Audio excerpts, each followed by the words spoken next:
আমি ফয়েজউদ্দিন আহমেদ 28 বছর থেকে সাংবাদিকতা করে আসলাম।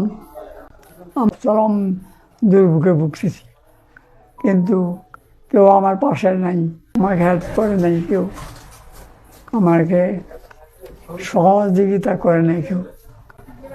আমার সেই অসহায় অবস্থায় আমি অবস্থায় কাটাইছি। যেই দুর্ভোগের দিন সময় আমার এই অসুস্থতার যেন সারা দেশের সাংবাদিকের কাছে আমার সহায় চাই। তাদের কাছে আমার আবেদন থাকলো, তারা যদি আমার সহায়তা করতে আমার সুচিকিৎসা হয়। আমি দুঃখে মরবো কেন? আমি একটু সহায়তা পাইলে, সাংবাদিকদের সহায়তা পাইলে আমি তো নিজেই আমি সুখী হব।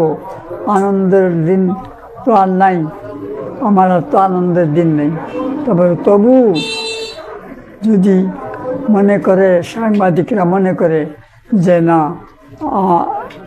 এটা লজ্জাস্কর ব্যাপার, কেননা সাংবাদিকতাটা মহৎ একটা কার্যক্রম, মহৎ একটা সার্ভিস। এইখানে যদি কোনো সহায়তা না থাকে, তাহলে কোনো সাংবাদিকে টিকে থাকতে পারবে না। সবাই যদি আমার সহায়ক হয়, সব সাংবাদিকরা, তাহলে আমার মনে হয় আমি ইনশাল্লাহ আল্লাহর রহমতে সুস্থ হব।